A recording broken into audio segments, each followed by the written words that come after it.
हम दूसरे के मुंह से सुनते हैं तो उनका जो विचार है, उनका भाव है उस वाणी का, वो हम सुनते हैं। लेकिन ठाकुर जी ने जो कह के गए, अब खुद पढ़ेंगे तो उसको आपके मन में विचार अलग से आता है, इसलिए खुद पढ़ना बहुत ज़्यादा आवश्यक है। देखिए, मैं कुछ सोच के नहीं आया था कि क्या बोलूँगा, लेकिन बैठे बैठे कुछ सोचा था कि ये बोलूँगा, लेकिन जब तक ये सब प्रोग्राम चल गए, मैंने क्या सोचा था वो भी मेरे दिमाग से निकल गया, एकदम पूरा खाली ब्लैंक हो गया। अब मैं वो जो कहने वाला हूँ वो मैं सोच के नहीं आया था कि मैं कहूँगा। देखिए, हम लोग यहाँ एकत्रित हुए जब इन्होंने अनाउंस किया धर्म सभा। हम लोगों का मन में धर्म का एक जो परिभाषा है, ये परिभाषा ये है कि किसी मंदिर में गए, प्रार्थना किया, पूजा किया, अगरबत्ती जलाए, घंटा बजाए, इसी को हम धर्म समझ लेते हैं। लेकिन ठाकुर जी का परिभाषा धर्म का ये नहीं था। ठाकुर जी धर्म के जो परिभाषा थे वो ये है कि हमें जो बचने और बढ़ने का जो राह है, उस राह से खुद भी बचो और दूसरे को भी बचाओ, इसी को धर्म कहते थे ठाकुर जी। और इसलिए उस राह पे चलने से किसी का कभी कोई हानि नहीं होता है। क्यों, हम जब खुद के विषय में बचने के सोचेंगे और दूसरे के विषय में सोचेंगे कि वो भी बचे, तो किसी को कोई परेशानी नहीं आएगी। परेशानी तब आती है कि हम सिर्फ खुद के लिए सोचते, दूसरे के लिए नहीं सोचते। जैसे अगर मान लीजिए मेरा शरीर में, मैं खाना खाता हूँ, हाथ से उठा के मुंह में निवाला डालता हूँ, वो निवाला हम मुंह से पेट में जाता है, पेट में जाके पच के वो सारे शरीर में अपना को क्षमता देता है। अगर हाथ ये सोचने लग जाए कि सारे काम तो मैं ही करता हूँ, खाना तो मैं ही खिलाता हूँ, और फिर मैं अगर काम नहीं करूँ तो शरीर को कुछ, मैं ही सब कुछ हूँ, और पेट ये सोचने लग जाए कि मैं ही सबसे अहम हूँ, क्यों मैं पचा के वो करता हूँ, तो ये परिस्थिति ऐसे आ जाएगा कि मान लीजिए जिस दिन हाथ काम करना बंद कर जाएगा तो मुंह में निवाला नहीं जाएगा, और निवाला नहीं जाएगा तो पेट चाहे कुछ भी सोच ले, वो शरीर में शक्ति नहीं आएगा। क्योंकि शरीर में अन्न का दाना नहीं जब तक जाएगा तब तक वो अपना क्रिया पूर्ण नहीं कर सकता है। और हाथ सोचता है मैं ही सब कुछ कर लिया, मैं ही सब कुछ, हाथ ने काम करना बंद कर दिया तो पूरा शरीर बंद हो जाएगा, क्योंकि उसके पास शक्ति नहीं रहेगा, तो हाथ भी बंद हो जाएगा। तो ना तो हाथ ने काम किया, ना पेट ने काम किया, काम सब मिल के किया। इसी तरह हमारा जो समाज है, समाज में हम अकेले नहीं रह सकते।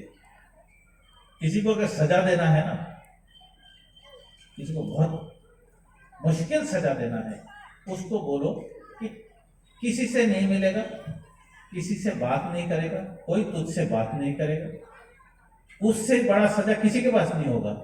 आदमी एक दिन के लिए अकेला नहीं रह सकता है। आप किसी को सजा दोगे कि आप एकांत में रहो, सब आपके साथ है लेकिन आपके कोई साथ है नहीं, तो इसलिए सबका साथ का तो आवश्यकता है। अगर सबका साथ का आवश्यकता है तो सबका आवश्यकता अनुसार उसका भलाई हम अगर नहीं सोचेंगे तो कौन सोचेगा। हम जब उसका भलाई सोचेंगे, मान लीजिए कोई आपका खूब बुराई भी सोचता है, ठाकुर ने ये कहा कि किसी ने तुम पे बहुत अन्याय किया है तो आप उसके साथ ऐसा व्यवहार करो कि वो लज्जित हो जाए। तो आपके साथ खूब किसी ने बुरा भला कहा या बुरा भला किया और आप उसके साथ इतना अच्छा किया तो वो खुद पे खुद शर्म से अपना उसका सिर झुक जाएगा, और झुकने के बाद ऐसी स्थिति आएगा कि वो खुद लज्जित होके आपसे माफी मांगेगा। तो इसमें क्या, ना तो उसका कोई नुकसान हुआ ना आपका कोई नुकसान हुआ।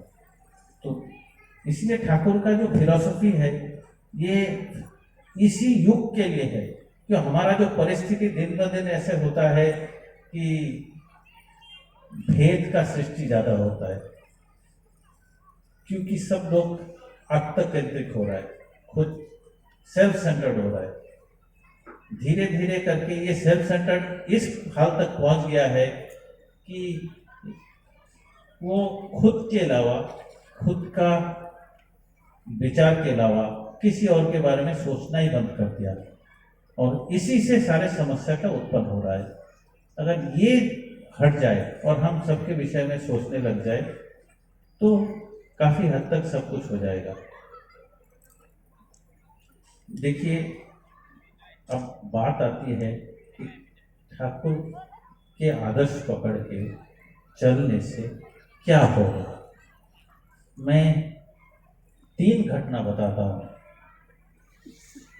कैसे परिस्थिति ठाकुर के शरण में आने से बदल जाता है। मेरे पास एक लड़का रहता है, मेरे ख्याल से यहाँ काफी लोग उसको पहचानता भी है। उसका नाम वैसे मुन्ना है, उसका वैसे खड़ग उड़ीसा है, श्रीकांत दास है। उसका किसी घटना के वजह से मानसिक रूप से इतना बड़ा आघात लगा था कि डॉक्टर ने बकायदा मेडिकल ट्रीटमेंट करके डॉक्टर ने उनको दवाई देने में मजबूर हो गया था कि वो पूरे ऐसे परिस्थिति में आ गया कि वो किसी को ना तो पहचान पाता था, ना कि खुद क्या अच्छा क्या भला वो देख पाता था, ना खा पाता था, ना कुछ सो पाता। उसने कुछ ऐसे चीज देखा या सुना होगा जो को किसी डॉक्टर को भी नहीं कह पा रहा था। उसको दिन में डॉक्टर ने एक दवाई, एक गोली देने से आदमी मोटा मोटी 6 से 8 घंटा सो जाता है। मतलब उसको माइंड पैसिफाई करने के लिए दवाई, उसको डॉक्टर ने दिन में 6 दवाई ऐसा प्रेस्क्राइब किया था। 6 दवाई। आप देख लो, आप समझ लो कि उसके मेंटली क्या परिस्थिति होगा कि उसका 6 टैबलेट्स रोज लगता था। तो जब जयपुर में केंद्र स्टार्ट हुआ, हमें एक ऐसे आदमी का जरूरत था जो केंद्र में रह के ठाकुर का सेवा कर सके। मैंने उनको बोला, देख तू दवाई लेता है, कोई बात नहीं, तू आ जा, हमारे पास आ जा, मेरे घर पे रहेगा और ठाकुर का सेवा कर। तो उसने अपना पिताजी से पूछा, बोला तुम तो वैसे भी कोई काम कर नहीं पा रहे हो क्योंकि किसी कंपनी में तुमको रखेगा नहीं इस परिस्थिति में, तो चले जाओ। तो मेरे घर में ठाकुर जी का सेवा करना शुरू किया केंद्र में। धीरे धीरे वो उसका परिवर्तन हुआ। उसका खान पीन जो है हमारे साथ करता था, मेरे साथ दोनों वक्त खाना खाता है। तो पहले तो क्या हुआ कि बाहर खाता था, प्याज लहसुन मीट मछली सब खाता था। मेरे पास रहने से पहला परिवर्तन ये हुआ, उसका खान पीन बदल के वो एकदम वेजिटेरियन हो गया। उसका असर ये हुआ कि पहले वो सो नहीं पाता था, तो सो नहीं पाता था तो दिमाग ज़्यादा गर्म होता था, तो उसका नींद आना लग गया, धीरे धीरे करके नींद आने लग गया। फिर मैंने बोला, देख ऐसा है, तू जो दवाई लेता है वो तेरे शरीर के लिए अच्छा नहीं है, लेकिन एक दिन में अगर बंद कर देगा तो शरीर रिजेक्ट कर देगा उसको। मैं बोला ऐसा कर, तू 6 दवाई लेता है ना, उससे उसको थोड़ा थोड़ा करके कम 5 दवाई कर दे, गैप बढ़ा दे और 5 कर दे। 5 से 4 किया, 4 से 3 किया, 3 से 2 किया, 2 से 1 किया, फिर 1 से बंद कर दिया। ऐसे बंद कर दिया, एक दिन छोड़ के, पहले एक दिन छोड़ के एक दिन लेता था, फिर 2 दिन छोड़ के लेता था, और 3 दिन छोड़ के, 7 दिन छोड़ के लेता, फिर बंद ही कर दिया। अब पिछले 4-5 साल से एक दिन गोली नहीं लिया और एक बिल्कुल स्वस्थ है, बिल्कुल नॉर्मल है, एकदम नॉर्मल है। इतना ही नहीं, जैसे जैसे उसका परिवर्तन हुआ, उसने स्वस्तिक व्रत ग्रहण किया, खान पीन के। अब वो उसका खुद के अंदर जो जिसको पूरे गांव में बोलता था इसका ये कोई काम का नहीं है, वो अब गांव में ऐसे काम करने लग गया कि सब गांव में उसको तरफ देखने लगे कि क्या करूं, उससे पूछ के करूं। तो ठाकुर जी के शरण में आने से ऐसे परिवर्तन आता है जो आपको खुद को पता नहीं चलेगा, बाकी लोगों को दिख जाएगा। तो इसलिए क्या है, ठाकुर जी का राह पे चलने से सबका परिवर्तन होता है, और परिवर्तन धीरे धीरे होता है। अगर आप चाहो कि मैजिक के तरह एक दिन हो जाएगा, तो एक दिन नहीं होता है। आप जैसे जैसे चलते जाओगे वैसे वैसे उसका फल मिलता रहेगा। अब बात आती है कि ये चला कैसे जाए। सब लोग, हम लोग बहुत ह्यूमन नेचर है कि हम स्वार्थी होते हैं।